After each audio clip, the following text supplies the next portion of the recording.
So let's talk about contact pages. Now, for most websites, the contact page is treated like an afterthought. It's a place people go to fill out a form or get your email address or phone number, things like that, but it's more of a utility. It's not really an important page on the website. That is totally wrong. The contact page is super important on your website because a lot of the times it is the last step, the last page before a visitor becomes a lead for your business. So why would you give somebody a crappy experience right before they're trying to decide if they're going to contact you and become a lead for your business? So it is a conversion page. A lot of times if somebody goes to your contact page, just think about it. If somebody goes to your contact page, what's in their mind, right? If they don't care about your business, they're not interested in, doing business with you, they're not going to your contact page. If somebody goes to your contact page, it's because they're looking to either contact you or they're trying to get your information to contact you maybe later on. Those are potential customers, okay? So it's a super important page. Two things most contact pages miss and they need to have on their website. Not necessarily related to local SEO, but definitely related to conversions and getting more leads for your business. You need to have a call to action and you need to have some sort of social proof or testimonials on there. Think of it this way. Somebody's gone to your website, they've been to your homepage, they've looked at your service pages or product pages, and they're thinking about doing business with you. They go to your contact page to see where you're located, get your information because they're thinking about contacting you, but they're not 100% sure yet. They're still on the fence, right? Here's your opportunity to seal the deal, to reassure them they're making the right choice, and to give them, additional supporting evidence of why you're the best choice for them. So number one, add a call to action. And it doesn't need to be long, just a couple sentences. Reiterate the value that you can give them. Let them know when you contact us what's going to happen next. You're going to contact them for, a free estimate or whatever it's going to be. But reassure them that it's okay, you're making the right decision to contact you, okay? Number two, further, increase your conversions by adding social proof or testimonials. Contact page is a perfect example of a conversion point where you can tip the scales. If somebody's teetering, if they should contact you or not, having that social proof, having those additional testimonials on there can help seal the deal and turn them into a lead for your business. So it's a great opportunity to add some of those elements as well.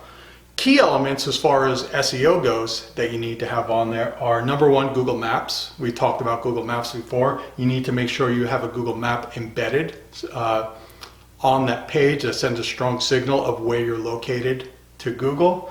Your NAP, your name, address, and phone number information, it needs to be accurate. It needs to be the same information you have in your Google My Business listing. And you also need to have a fillable contact form available to people. One thing I see a lot is on a contact page, a business won't have a form, they'll just have their email address in there. That's a terrible decision because if you're on a desktop or a laptop, most of the time people do not have their email client set up. They don't have that software in place. So if somebody clicks on it, then it's going to open up some kind of setup wizard for them to set up their email client and stuff like that. They've probably never even seen it before, and you just totally, bewildered them, screwed them up, and you may have lost your opportunity to get a lead from, turn that person into a lead for your business. Okay, so contact forms work great on desktop, they work great on tablets, they work great on mobile. It's super easy. Nobody has to copy and paste an email, things like that. So always make sure you have a contact form on that page. It's fine if you want to put your email address in there as well. Nothing wrong with that at all, but you have to have a contact form on there if you're serious about getting conversions. The other thing you want to make sure you do is if the contact page is your main form or the only form on your website, you want to make sure that you're linking to it from every page, especially your important pages like your service pages or product pages, to your contact form. The more opportunities you give people to contact you, the more they will contact you. So let's jump in and take a look at some examples of what this looks like.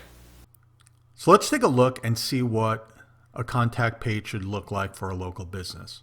Now, depending on how you have your website set up, on your content pages, like your service pages, blog posts, things like that, you may have an actual form on those pages for people to fill out. And if that's the case, your contact us page is still important, but it's not going to get as much traffic as if you're going to do a setup like this example where the service pages all have a button and a call to action, and all of these buttons lead to the contact page. So it's important, you can see here, there's a call to action, there's the button. So when people, click on that button and they land on the contact page, you want to make sure you reiterate the reason that they're clicking on it. And in this case, it's to schedule a free consult. So once they're on the contact page, a couple of the elements that we spoke about, a Google Map embedded, which is great for not only users to understand and know where you're located, but also for Google sends an additional signal that you're a local business in this area, things like that. You're going to have your name, address, phone number, your NAP on here, and you're also going to have a call to action, reiterate why people are on that page, schedule a free consult, and you're going to have a contact form on the page. Do not just put a email address on there and leave it up for people to copy and paste or try to get their email wizard going on their computer to contact you. Make it super easy. They can fill out the form. It works great on desktop, mobile, tablet, things like that. And also have some social proof on the page. So here it's a couple of the Google reviews this company has on here. You can leave testimonials, you can leave social proof like awards you've won, things like that, or all of them. So your contact page is not going to look the same as this, but you should have the same elements on here. Your Google Map, your NAP, a name, address, and phone number, your call to action, a form, and some social proof in the form of testimonials or awards that you've won and things like that. The key is people that come to this page are thinking about contacting you. They're thinking about taking the next step. Some people will hesitate at the last second and leave. So you want to make sure you reiterate the choice they're making and that it's safe for them to contact you.